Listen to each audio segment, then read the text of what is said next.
Bismillahirrahmanirrahim, të ndëruar shikues, jemi me emisionin e radhës të emisioneve rreth serisë Fito Ndershëm dhe sot do të ndaj bashkarisht me juve zhvillimin e shkencës së fikut, nga se në emisionin e kaluar e kemi përmend si shkencë fikun, se çfarë është shkencë e fikut si shkencë, definicioni i fikut, pastaj natyra e fikut dhe pikërisht kjo frymë e fikut të cilën e kemi sot, e që paravarësisht e njëjta ka qenë edhe te shokët e pejgamberit alayhi salatu wassalam. Pra e kuptuam nga emisioni i kaluar se natyra e shkencës së fikut është e atill që në shumë dispozita të saj lejon më tepër se një mendim dhe i përmendëm raste të shokëve të pejgamberit alayhi salatu wassalam, ndërsa raste të tilla pas shokëve të pejgamberit alayhi salatu wassalam ka të shumë. Në këtë frymë shokët e pejgamberit alayhi salatu wassalam e kishin marrë fikun edhe dispozitat e fikut për pejgamberit alayhi salatu wassalam, edhe pse tham jo të ndarë nga shkencat e tjera, mirë po çështjet e fikut i kishin marrë në këtë frymë. Në këtë frymë u apërcëllën edhe shokëve të tyre ose nxënësave të tyre, të cilët u quajtën tabiin. Mirë po shokët e pejgamberit alayhi salatu wassalam pas vdekjes së të dërguarit u shpërndan në rajone dhe krahina të ndryshme.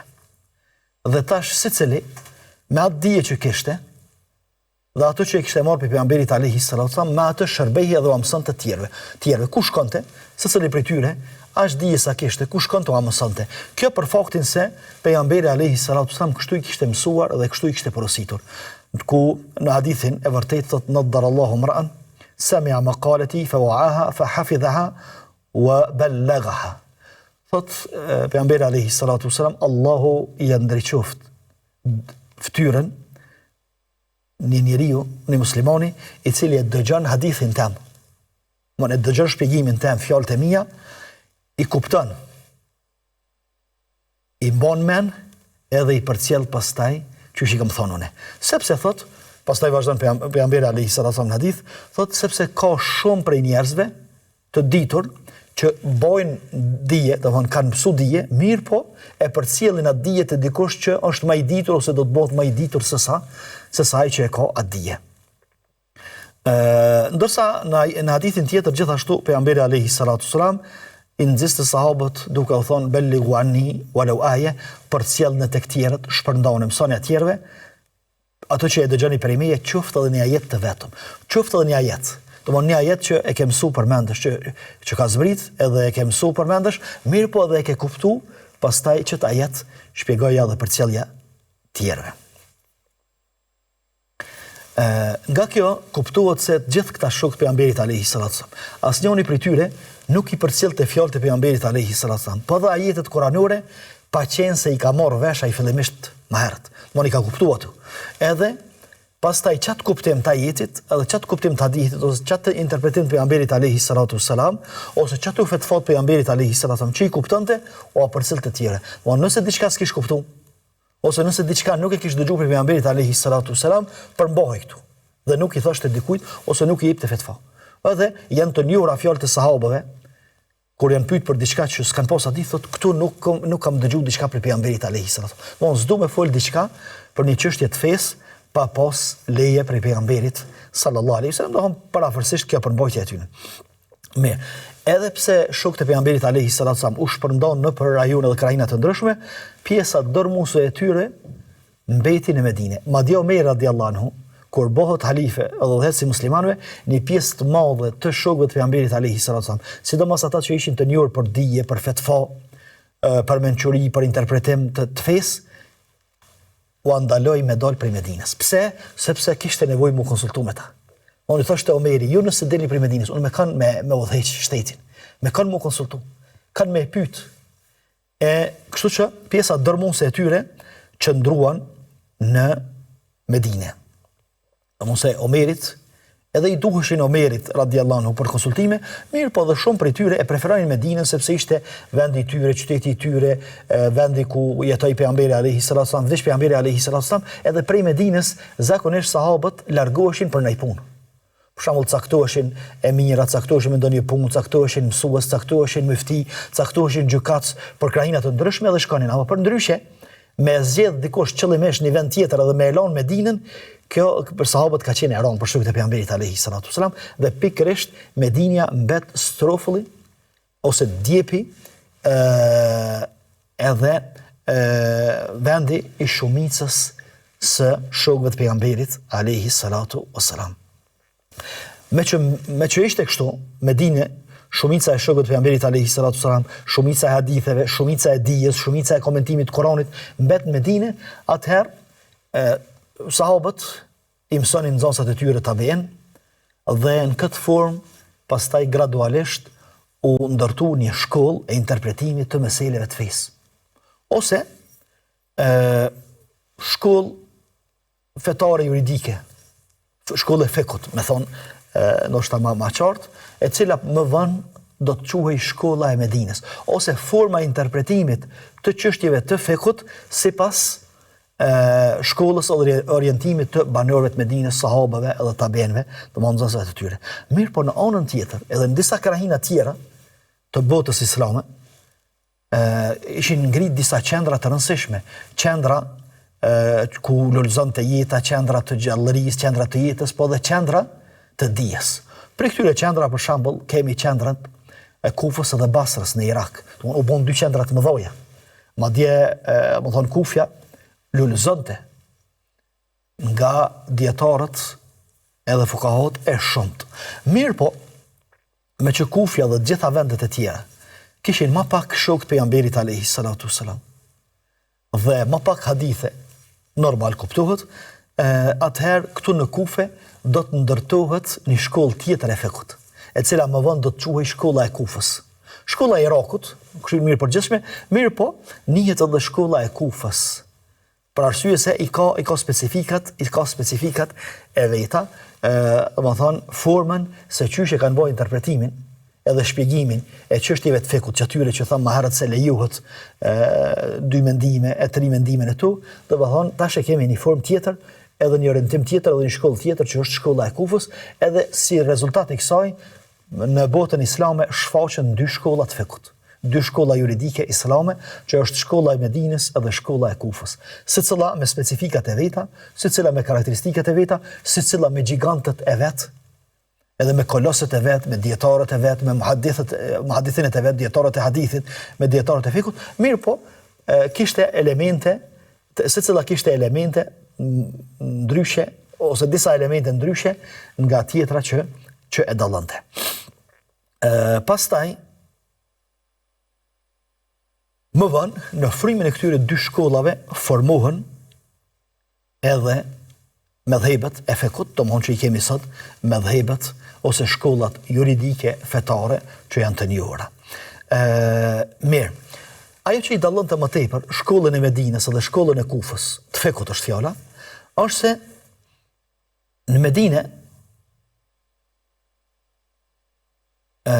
kishte hadithe shumë, sepse shumica e shokëve të pejgamberit alayhi salatu wasalam mbetën në Medinë dhe qëndruan në Medinë. Pastaj hadithet dhe fjalët e pejgamberit alayhi salatu wasalam ishin thonë Medinë, i dinin fëmijët, i dinin gratë, i dinin plesht, ndërsa jashtë Medinës dolën vetëm një shtresë e caktuar po dhe e trive, ose domon aty në burrav, jo edhe kategorive tjera, që do të thotë se kishin në disponim në dispozicion më tepër hadithe në Medinë dhe mënyra për me mri deri te saktësia e hadithit ishte më e lehtë dhe më e shkurtër rruga. Sepse i kishin tabiinët edhe sahabët. Një pjesë e madhe sahabëve ishin gjallë edhe mundeshin me e pyet shokët e pejgamberit alayhi salatu wasallam sa është e vërtetë që ka thënë pejgamberi alayhi salatu wasallam çfarë. Përderisa në Irak ose në Kufe më kishte hadithe më pak, sahabë më pak, hadithe më pak, po edhe mënyra për me mri deri te saktësia e hadithit ishte pak më e vështirë dhe rruga më e gjatë.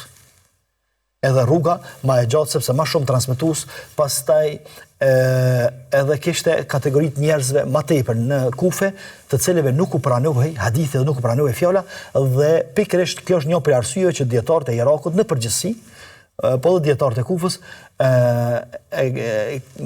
nxjerrën kushte të veçanta për pranimin e hadithit, sepse kishte njerëz të cilët nuk meritonin me transmetu hadith dhe nuk lejonin që ata mu vargu në zinxhirin e transmetimit të haditheve.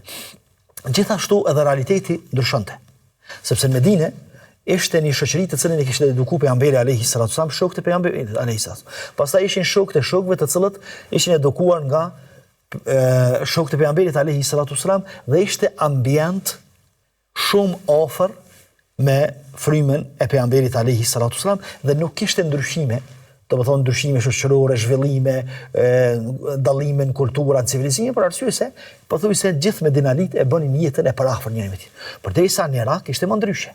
Në Irak kishte zhvillim më ndryshe, kishte shtresa të ndryshme të njerëzve, madje kishte edhe jo besimtar. E kështu që realiteti i Irakut dhe i Kufës ja impononte atyre që dietarëve të Irakut që mu marr me disa gjëra edhe me i trajtu disa çështje dhe fetare edhe disa mesele, të cilat nuk kishin nevojë me i trajtu Medinë sepse ishte tjetër ambient dhe tjetër stili jetës bëhej atje.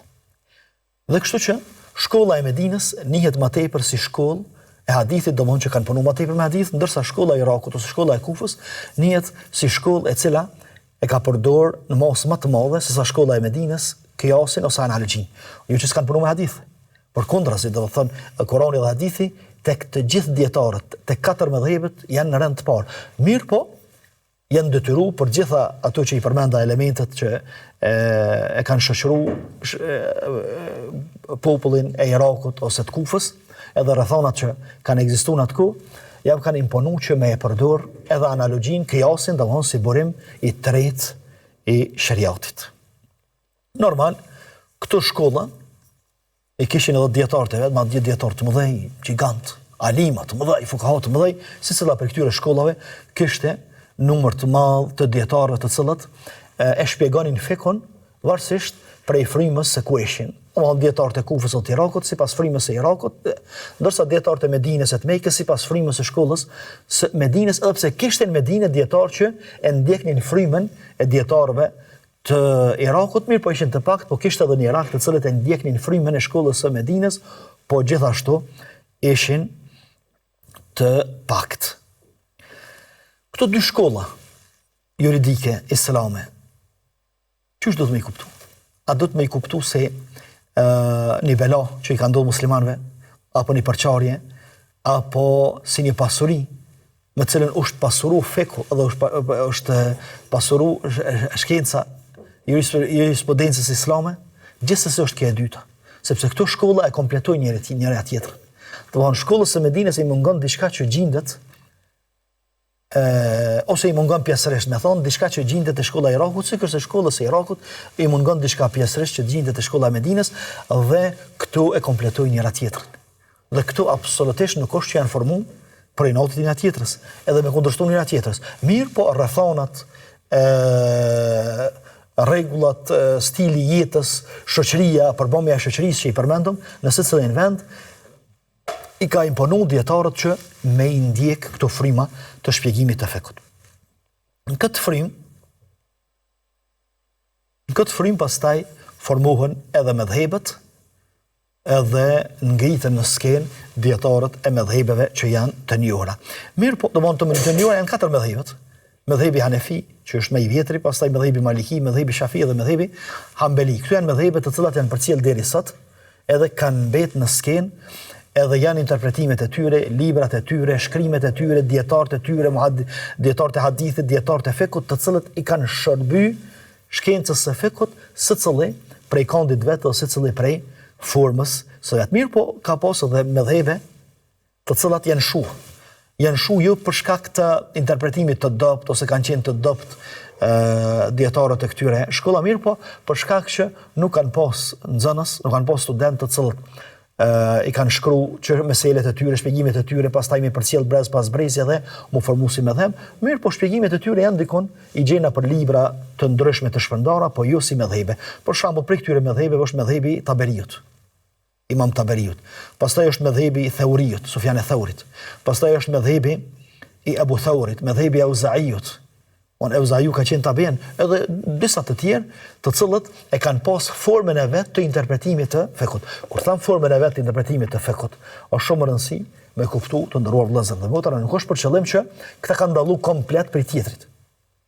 Për arsye se pjesën ndërmuese të çështjeve e kanë të përbashkët, domthonë fiku është i përbashkët, fiku është i gjitha mëdhëbeve, gjithë dietarëve, më tepër se 90%. Mirë, por çaj 10%. Pastaj secili prej dietarëve e ka pas metodën e vet. Edhe këta dietarë, të cilët kanë qenë mujtehid, kanë qenë fuqaha të kohës të tyre, mirë po, ja që nuk janë rujtë si mëdhëve shpjegimet e tyre dhe interpretimet e tyre, mirë po, e kanë pas formën e vet të interpretimit të çështjeve të fekut edhe meseleve të fekut. Mirë, kur jemi të mëdhëbet, do t'i përmendi do çështje më rëndësia, ato janë si rregulla. Rregulli i parë është se këto mëdhëbe që i përmendëm, tonat janë të muslimanëve, janë pasuri dhe janë gjithë muslimanëve. Mos mendon dikush që unë i përkas njërit mëdhëbe dhe për ato të tjerat çfarë do shledvohet nuk janë tonat. Tonat janë krejt. Tonat janë, sepse do ta shohim më vonë që këta dietarë të tyre mëdhëbeve kanë mësuar të njëri tjetrin, e kanë dashur njëri tjetrin, e kanë lëvduar njëri, madje janë krenuar me njëri tjetrin.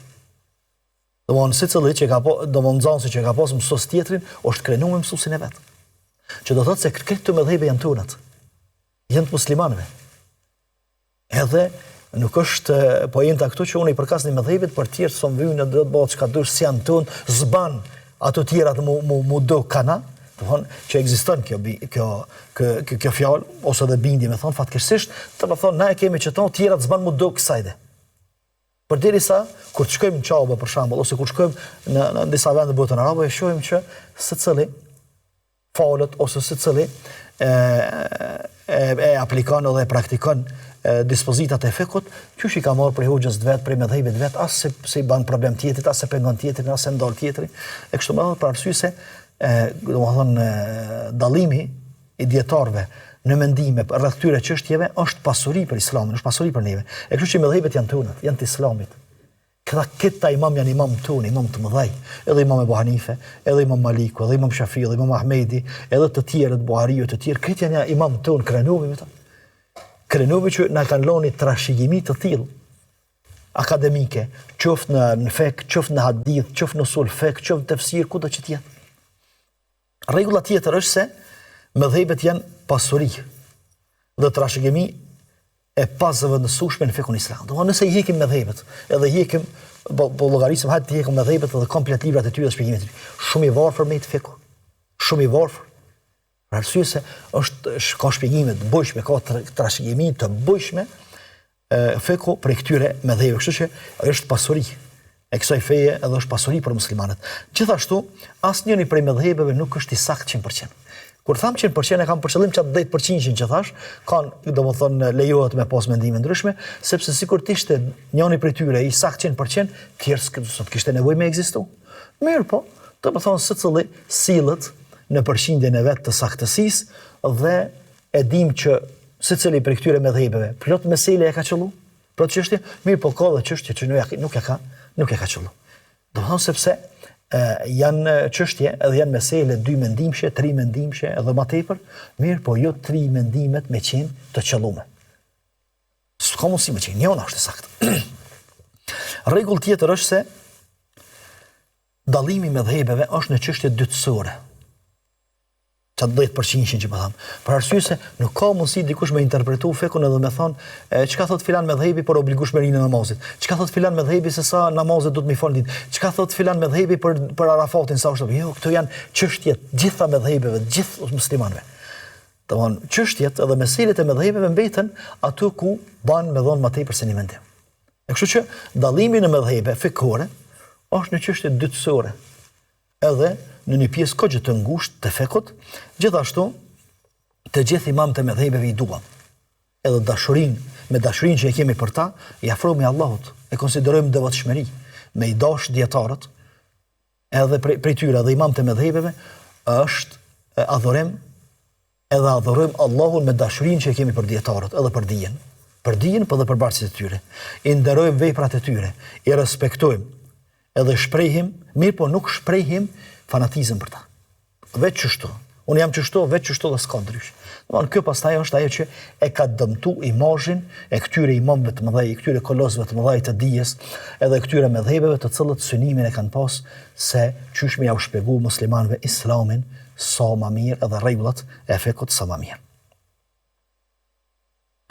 Pse këto dallime? Pse me ndodh këto dallime? S'ka mundësi çdo 14 dhëvet për shembull me shpjegu njëjtë një meselë, s'ka mundësi. Për arsye se janë mesele të cilat i lejohet mujtehidit me dhënë mendimin e vet. Edhe Imam Shafiu i plotson kushtet për me dhënë mendimin. Imam Ebu Hanife plotson kushtet për me dhënë mendimin, edhe nuk është patjetër më u përputh mendimi i tyre. Nëse përputhet mirë, ne konsiderojmë më të fuqishme fetvon këtë çështje. Mirë, por nëse s'përputhet, atëherë të dytë kanë të drejtë me shfaq mendimin e tyre. Mirë, po në asnjë formë nuk është qëllimi i tyre që mu mburr ndaj njëri tjetrit. Me thonë që medhehebi jon, që hoxha jon, që alimi jon, që librat e tona. Absolutisht, domethënë kjo absolutisht as nuk mendohet, as do të më na shkon në mend që ka qenë qëllimi i tyre. Qëllimi i tyre ka qenë thjesht ata e kanë pas dert fetarin tonë, ata e kanë pas dert namazin tonë, e kanë pas dert abdesin tonë, ku kanë folë për abdesin, çka e prish abdesin, çka nuk e prish. Disa i kanë përmend elementet që e prish, disa kanë përmend se që kjo nuk e prish, po kjo e prish. Mon kret këtu pse i kanë vota? Ato e kanë pas dertin e abdesit tonë, çysh më na i shpjegoi abdesin sa më mirë. Çysh më na tregu neve që mu fal me abdes, çysh më na tregu neve se e kemi abdesin valet, çysh më na tregu neve që e kemi namazin valet. Domthon këto e kanë bërë për dertin tonë, për dertin e muslimanëve, edhe për ata librat e tyre sot kanë mit të gjallë, edhe për ata librat e tyre sot mësohen na për gjithë botën islame, nga gjithë muslimanët, edhe mësohen në atë formë edhe lexohen fatvat e tyre sikur se mi pas thon dje dhe pas lexo dje, sepse e kanë pas dertin e muslimanëve. Përderisa e kanë pas dertin e namazit tonë, e kanë pas dertin e haxhit tonë, e zakatit tonë, se çysh më na i shpjeguan në mënyrën më të mirë. Çysh më na tregu se ai ke prish abdesin as e ke prish, çysh më na tregu se a është namazin rregull as s'është, çysh më na tregu se haxhin a ke kry çysh duhet ajo, për ta kanë bërë. Absolutisht nuk e kanë bërë për pazare dhe matematika të tjera për me më mburr ndaj njëri tjetrit, ose më rivdu ndaj njëri tjetrit, ose më ushty. Sikur se ndodh, ose mundet me ndodh sot që, ndohen tabore të ndryshme, ose pozicione të ndryshme, dhe hajde cili po e mund tjetrin. Këto nuk e kanë bërë. S'paku imam të mëdhaj, imam të medhejbeve, edhe nxënësat e tyre se kanë pas këtë dert, absolutisht. Wallahi me i lexu fjalët e tyre, se sa kanë qenë të kujdesshëm, ose sa kanë qenë të interesuar që këtë dije më na i përcjell çysh është më së miri, edhe më na i përcjell në formën më të saktë rënqethemi, domethënë çysh e kanë pas dert. Ndoshta na sot nuk e kemi dert fetarin ton, çysh e kanë pas ata në atë kohë dert fetarin ton dhe fetarin e gjithë muslimanëve. Edhe për ata meselet e tyre kanë met të përhershme. Mirë, cilat janë arsyet që kanë ndodhur të mospajtimin, apo e kuptuam që është natyrshme me ndodh këto mospajtime. Mirë, po arsyet 1, 2, 3 që kanë bërë që me pas mendime ndryshme dietarët, do ta shohim në pjesën e dytë të emisionit pas një shkputje të vogël.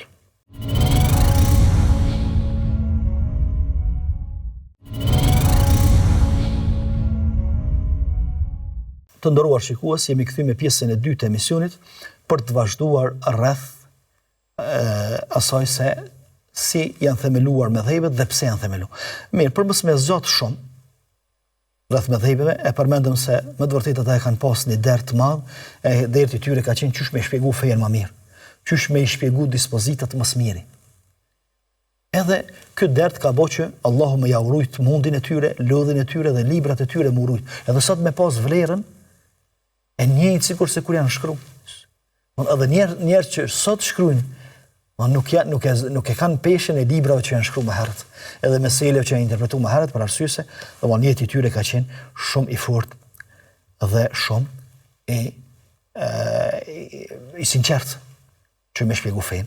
Unë po i përmendi disa fjalë edhe disa veprime që i kanë pas imamët e medhejbeve në mesveti për me tregu se qëllimi i tyre ka qenë me shpjegu fejen, ndërsa në anën tjetër e kanë vlerësuar njëri tjetrin shumë, e kanë dashur njëri tjetrin shumë, edhe e kanë llogarit tjetrin sikur krah që e ndihmon. Për shembull, Abdullah ibn Mubareku, i cili në fillim ka mësuar te Imam Ebu Hanife, mirë, po pastaj është pavarësuar dhe ka mësuar, domethënë ka shpjegu fejen si mujtehid, thot Ebu Hanife është njeri më smiri që e kupton fikun, edhe shpjegon fikun. Edhe pse kanë pas dallimin mendime. Bile në një rast Abdullah ibn Mubareku ka qenë ulur me nxënësat e vet në një ndaj. Edhe vjen Imam Ebu Hanife për me ul edhe me ardhte Abdullah ibn Mubareku, edhe pse është më i ri. Quhet Abdullah ibn Mubareku për venit vet, e ul Ebu Hanifën, e respekton, e nderon, edhe ullet afrat. Masi ngritë Ebu Hanifja dhe mbaron tubimi, dikush për atyre që ishte prezent, ja sheh për të madhe Abdullah ibn Barekut. Po qysh gjithë këtë respekt, te hoxha jon, on dietari jon, alimi jon, muhaddith, mja bo gjithë këtë njerë Ebu Hanifës, thot Abdullah ibn Bareku, o djem, o nxënësët e mi, studentët e mi, nëse nuk do të qosha në kam për dijen e Ebu Hanifës, ishdosh mu qunë kam për fekun e ti.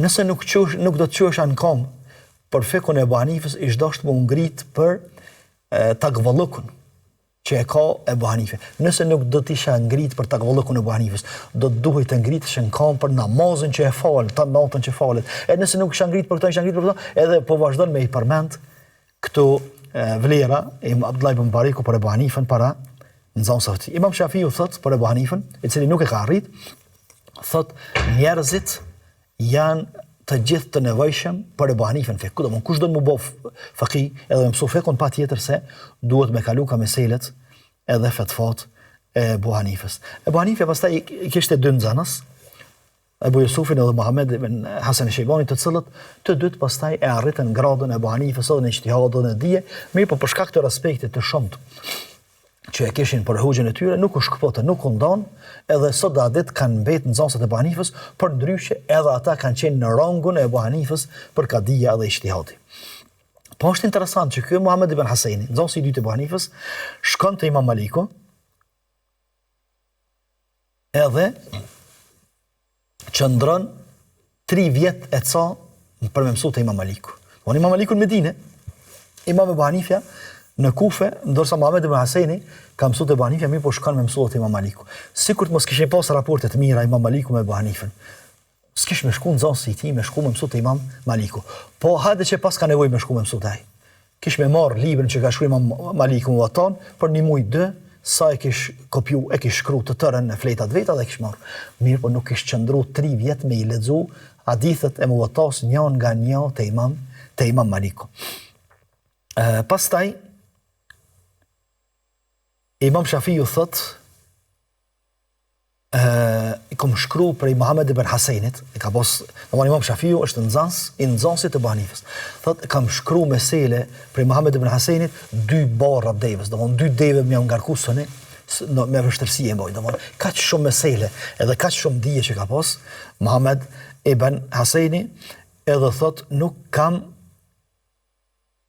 diskutu, nuk kam debatu me dikan, nuk kam bërë dialog me dikan, për pozicionit ndryshe, nga debatusi, më i mençur se Muhammed ibn Hasani. Të thonë, me dhejbe të ndryshme, mirë, po ja çfarë lëvdata i jep.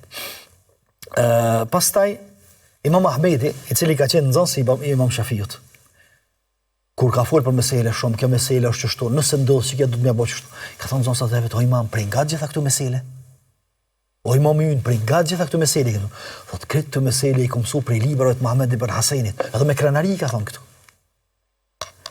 E kur i ka thonë me krenari këtu, kjo nuk kupton se ata e kanë dasht njëri tjetrin, edhe e kanë llogarit njëri tjetrin mësues, e kanë llogarit njëri tjetrin bashkëudhtar, bashkëpunëtor, ndihmëtar, edhe për kundër dallimeve që i kanë pas mesele, ata e kanë dashur njëri tjetrin, edhe qëllimi i tyre ka qenë që me nxjerr sa më të sakta çështjet e fesë edhe interpretimin sa më të saktë tyre. Dhe çdo kush që tenton me interpretu ndryshe, edhe me nxjerr ndryshe, se ata kanë pas matematika të tjera, kanë pas llogari tjera, janë shtyme njëri tjetrin, por me fitu njëri ndaj tjetrit, me krejt këto interpretime ju himin hak, sepse ju kemi hak shumë vallahi. Vallahi këtyre imamëve, edhe shumë tjera, këtyre imamëve ju kemi hak shumë. Për arsye se kanë met pa gjumë, edhe shumë prej tyre, edhe pasuri edhe punë s'kanë mujtë me bë për me shkru këtë dije, për më marrë me këtë dije dhe me na lënë neve, që na pastaj me dijen e tyre me praktiku këtë fej. Na shumë hak ju kemi. E kështu që edhe më tepër ju himin hak nëse mendojmë se ata kanë pas pazare të ligan me zvete. Përkundrazi, ata i kanë ndau mendimet, on çështje të caktuara, mirë po zemrat i kanë pas të bashkuara, vëllezërinë kanë pas bashkuar, edhe e kanë dashur njëri tjetrin, edhe e kanë vlerësuar njëri tjetrin, edhe janë krenuar me njëri tjetrin. Sikurse që i përmendëm, ndërsa këto që i përmendëm janë pak krahasim me ato çka u shton për këta imam. Mirë. Atëherë, pse çarkullojmë pra këto mendime? As ka mujt. mu ka një mendim unifikus për gjitha çështjet. Ebu Hanifja e ka thonë, nxënësët e tij, pastaj Imam Shafiu dhe gjithë njëjtë.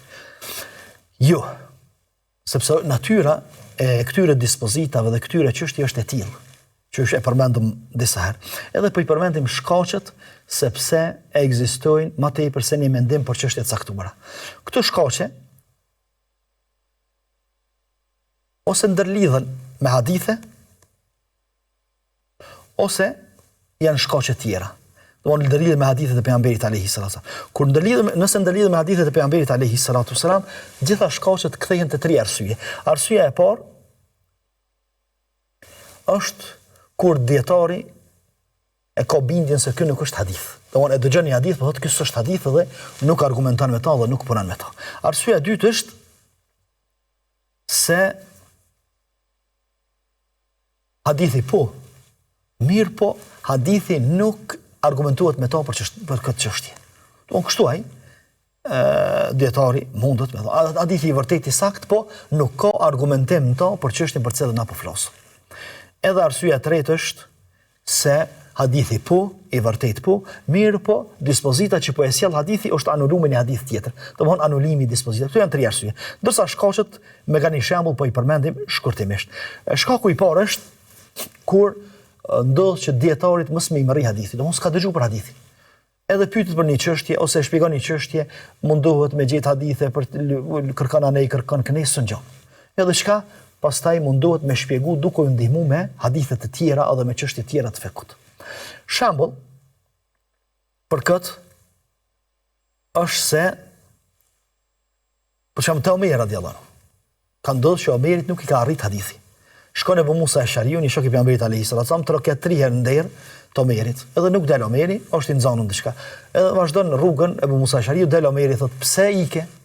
Thot sepse e kam dëgjuar pejgamberin alayhi salatu wasallam, i cili thot për me fut në një shtëpi kërkoni 3 herë leje. Nëse nuk ju jepet leje, ose nëse ju thuhet ktheuni, ktheu. Thot Omeri, ose ke me sjell dikën tjetër që e di çet hadith tonin, ose unë kam e marr mosa ndaj teje. Edhe kam e përdorur dhe shkupin.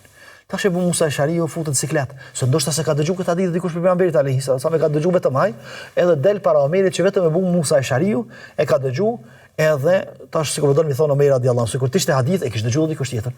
Shkon Ebu Musa Eshariu në afër xhamisë pejgamberit alayhi salatu wasallam, e sheh një grup të shokëve të tij duke bisedu, thot a e di dikush për ju që hadith ata qeshin. Thot këtë hadith e din më i vogli prej neve. Apo vini thot dikush për ju me dëshmu te Omeri me mua, e merr dikon edhe shkon te Omeri, edhe i thot Omerit radhiyallahu anhu, thot edhe unë këtë hadith që e ka thonë Ebu Musa Eshariu, edhe unë kam dëgjuar pejgamberit alayhi salatu wasallam. Që do thot se Omeri, kush ka qenë Omeri? Që shumë transmetime ka pejgamberi alayhi salatu wasallam me Abu Bekrin me Omerin, dur pejgamberi alayhi salatu me Abu Bekrin me Omerin, i posh pejgamberin alayhi salatu me Abu Bekrin me Omerin, pas ka pas hadithe që nuk i ka dëgjuar. Edhe është normale se si ka dëgju, nuk ka sahabe shok i pejgamberit alayhi salatu që i ka dëgju të gjitha fjalët e pejgamberit alayhi salatu. Disa i ka dëgju dikush, disa dikush, edhe kështu pastaj janë mbledh hadithet dhe janë kompletuar. Kjo nëse ka ndodhur te sahabët, te dietar gjithashtu, është normale me ndodh, sepse në kohën kur janë themeluar mëdhëbet, sidomos mëdhëbi Maliki, mëdhëbi Hanefi dhe Maliki, po dhe Shafi deri dikon, domthonë siku nuk kanë ekzistuar hadithet në një vend, se kanë të mbledhur në një vend.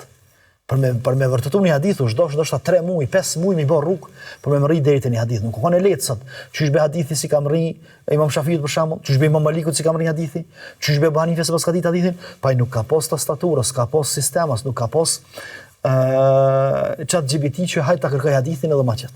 Ai është dosh 3 muaj, 5 muaj me i bë rrugë për me mërri te filan personi që e din këtë hadith.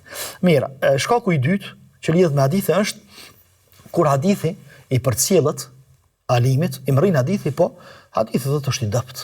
Edhe me hadithe dopta pastaj nuk punon. Shembull për këtë, si shembull mundoj me marr, shembull është hadithi se një person u shtorzu para se me rrin xhami, ka qenë i verbër dhe u shtorzu, ndërsa disa prej sahabëve që janë kanë duke u folur me pejgamberin alayhi salatu wasallam kanë qesh. E tash pejgamberi alayhi salatu wasallam ju ka thonë ju që qeshet mas namazit, ju që qeshet përsërit në namazin edhe avdesin. Edhe tash disa dietarë thonë se me qesh namaz e prish edhe avdesin, sipas i hadithi. Mirë, po disa tjerë ose shumica e dietarëve thonë që hadithi është i dobët, s'punohet me to. Sikur të ishte i vërtet, po, këshmi me thonë, mirë po hadithi po, ama nuk është i vërtet. Shkaku i tretë, ka mundësi, ekziston hadithi e ka një mirë po, edhe ka mundësi që e ka harru, sikur se i ka ndodhë Omerit, radiallahu anhu, që është pyet nëse ndikush bëhet gjunëb, që do të mu pastru, pastaj me marr gosëll në udhëtim, edhe nuk ka ujë, a lejohet mu falë derisa të gjanë ujin? Omari, Omeri ka thonë jo, Omari radiallahu anhu thotë, o halifja muslimane, mu thot më ka ndodhë këtë pejgamberit alayhi salatu wasalam edhe ku marr temën. Nuk jam pastru, thot, se s'kom pas ujë, ku marr temën edhe më ka miratu pejgamberi alayhi salatu wasalam. Pastaj Omeri thot po. On e kujton këtë. Shkaku i katërt është kur djetarit i mrin hadithi, po ka bindjen se ky hadith nuk është argument për meselën për cilën po diskutojmë. Për shembull, hadithi që thot pejgamberi alayhi salatu wassalam nuk konsiderohet shkurzim nëse ndodh në iglaq, e ka përmend një fjalë që dikush prej dietarëve e ka kuptuar këtu kur është nervoz. Iglaq, domethënë kur i mbyllet mendja. Domethënë arrin nervoza kupën saqë më nuk është gjendje me mendu, edhe shumë prej dietarëve e kanë interpretuar këtë hadith se nuk konsiderohet shkurzim nëse dikush ka arrit nervozën shumë të lartë dhe me nervozi thot gruas e shkurzumi. Mirë, disa dietarë tjerë thënë jo, nuk është për qëllim nervoza, këtu është për qëllim detyrimi. Domethënë nuk ka shkurzim nëse dikush detyron me shkurzu gruan, nuk konsiderohet shkurzim. Domethënë hadithi i ka arrit, mirë po, domethënë për shembull, a konsiderohet shkurzim me nervoz, kur dikush e shkurzon gruan me nervoz të lartë, me dozë shumë të lartë nervozës, disa dietarë thënë jo. Domethënë disa thënë jo, po disa thënë po, për arsye se e ka thonë me vetë, domethënë se ka detyruar kërkush. Ndërsa ata që thënë s'ka, thënë se pejgamberi alayhi salatu wasallam ka thonë s'ka shkurzim kur të mbyllet mendja, domethënë për nervoz. Thënë ja, nuk është për qëllim hadithi nervozës këtu, po është për qëllim hadithi që s'ka shkurzim nëse ndodh me detyrim. Pastaj shkaqet e tjera që kanë qenë dietarët me pas më tepër se një qëndrim ose një mendim për çështje të caktuara, është interpretimi i hadithit ose i ajetit. Ndonjë shprehje të caktuar të ajetit. Për shembull, pejgamberi alayhi salatu wasalam ka thënë mos e përngjani vitrin me akşam. Shumica dietarë kanë thënë se vitrin duhet me fal pa tehijat të parë, domethënë i fal 3 rekate, po tehijatin vetëm në fund se s'bën me përgjasu me akşamin. Mirë. Që mos mendohet përgjasimi. Disa dietarë tjerë thënë jo, nuk është për qëllimin me përgjasu në formë, po mos e përgjasu në lexim. Domethënë mos e falni këta dytë. Domethënë grupa e dytë dietarë thënë qëllimi i hadithit është mos e falni vetrin shkurt që falni akşamin. Po zgjatni, lexoni më gjatë. Nuk është për qëllim mos e përngjani vetrin në formë dhe në strukturë. Ky është shkak. Gjithashtu shkak tjetër është kur një shprehje i ka më tepër se një kuptim. Në hadith ose në ajet. Allahu i lartësuar thotë wal mutallaqatu yatarabbasna bi anfusihinna thalath quru. Gratë shkurzume presin, domthon kohën e idetit për mos u martu me tjetërkand, edhe për me pas mundësi me rikthy martesën që e ka pas me burrin që është shkurzuar, do të me prit 3 quru. Fjalën quru e ka përmbledhur. Ndërsa fjala quru gjithsesi e ka kuptimin edhe të kohës së ciklit, edhe të kohës të pastrimit pas ciklit. Edhe disa dietarë e kanë marrë interpretimin e parë, kanë thonë se gruaja e cila shkurzohet do të me prit kohën e idetit 3 pastrime. Do të 3 pastrime për cikl. Ndërsa tjerë kanë jo, 3 cikle do të me prit. Edhe ka dallim me prit 3 cikle ose 3 pastrime. Gjithashtu, shkak tjetër është kur kemi argumente kundërthënës mes vete, ose s'paku na dokën shikim të parë argumente kundërthënës mes vete. Për shembull, pejgamberi alayhi salatu wasalam e sheh një person duke u bën hijamen. Edhe thot, edhe ky që bën hijamen, edhe aty që bën hijamen e preshën agjërimin. Ndërsa hadithi tjetër është se pejgamberi alayhi salatu wasalam ka bën hijamen duke qenë agjërueshëm. Tash një hadith po thot se hijamja e prish agjërimin, një hadith tjetër po thot se hijamja nuk e prish agjërimin.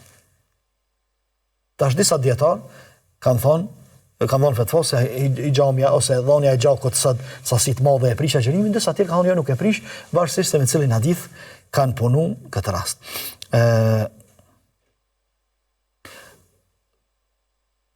Gjithashtu, është edhe një shkak tjetër, mundemi me përmend shkaqe të shumta, po zakonisht lidhet njëri me tjetrin, është edhe një shkak tjetër kur nuk ka argument për një çështje, për një meselë të caktuar. Po s'ka hadithe. Tash dietarët mundohen me sjell vendimin e shariatit për atë çështje. Për shembull, gjyshi me vëllezërit. Nëse vdes dikush edhe lën gjyshi me vëllezërit, që e kemi përmendur në emisionin e kaluar, do thonë a trashëgon gjyshi me vëllezërit apo gjyshi i largon vëllezërit prej trashëgimisë. S'ka hadithe. Kështu që dietarët pastaj kanë dhënë verdiktet e tyre edhe shpjegimet e tyre, dhe disa kanë thënë që gjyshi i nxjerr prej trashëgimisë vëllezërit, disa kanë thënë që gjyshi nuk i nxjerr, po bashkë me vëllezërit trashëgojnë se i dohet hisja e vet. Pse këto mendime? Për shkak se nuk ka argument, nuk ka hadith për pejgamberit alayhis salam në këtë çështje. Mirë, fiku islam në këtë pjesën që e përmendëm, nuk ka mundësi me unifiku, nuk ka mundësi me ardhë me një mendim, sepse është edhe mendimi tjetër. Sepse natyra e fikut është e tillë. Mirë po, besimtarët duhet me mbet të unifikum. Edhe me ditë me jetu, mes vete, edhe pse ka dallime në interpretimin e këtyre çështje. Përderisa kemi ditë si musliman, edhe po dim me jetu me ju muslimanin, me ato me cilin na ndon feja, na ndon bindja në gjithë. Pse nuk dim me jetu edhe me bashkëjetu me dikan që na bashkon feja dhe na bashkon 90% e fesë, ndërsa na ndoni 10% varësisht për interpretimet dietare. Pse s'dim me bojet? Pse s'dim me bashkëjetu muslimanët mes veti, përderisa po mundemi edhe po dim me bashkëjetu me ju muslimanët, duhet ta kemi parasysh këtë. Të gjitha këto arsye që u përmendën janë të mjaftueshme për mi justifiku dietarët edhe për mi arsyetu që kanë mendime të ndryshme. Edhe jo për mi interpretu gabim, dallimet e tyre me thonë se kanë pas ndonjë pazar, kanë pas ndonjë natin mes veti, absolutisht. Mirë po, ja arsyet që i përmendëm. Atëherë, çush do të më veprojnë na karshi këtyre dallimeve, na duhet me zgjedh një husht mirë. Medhhebet, mendimet janë për hoxhallarët. Ndërsa xhamati i rëndëmt, mosa e rëndëmt është në medhhebin e hoxhës. Hoxhallarët le ta kryjnë punën e medhhebit. Ata le të përcaktohen, ata le ta mësojnë edhe domethënë le ta interpretojnë çështjen e fikut, ndërsa xhamati i rëndëmt i mbetet me gjetë një hoxh i cili i plotson dy kushte, edhe me këtë po e përfundojmë. Kushti i parë është me pas dije. Me pas dije, që është dija e Kuranit, Sunetit, fjalët e sahabëve, shokët e pejgamberit alayhis salatu wassalam, e kështu me radhë, dhe e dyta me i pas frikë Zotit çaq sa mos me fol pa dije. Edhe mos me fol për fenë Allahut diçka që nuk është. Nëse një hoxh i plotson çdo dy kushte, atëherë ti je obliguar me shku pas çti hoxhës, edhe jenë me dhëbin e hoxhës tan. Ndërsa hoxha le ta rregullon pastaj çështjen e medhhebit, edhe le ta gjenë se çysh duhet të pozicionu, ku duhet të pozicionu, çysh duhet me i marrë këto mesele, këto çështje, çysh me i kuptu edhe çysh me i interpretu xhamatit, dhe me këtë përfundon edhe çështja e rëndësishme që është sepse dietarët kanë dallime mes vetë dhe pse kanë mendime të ndryshme.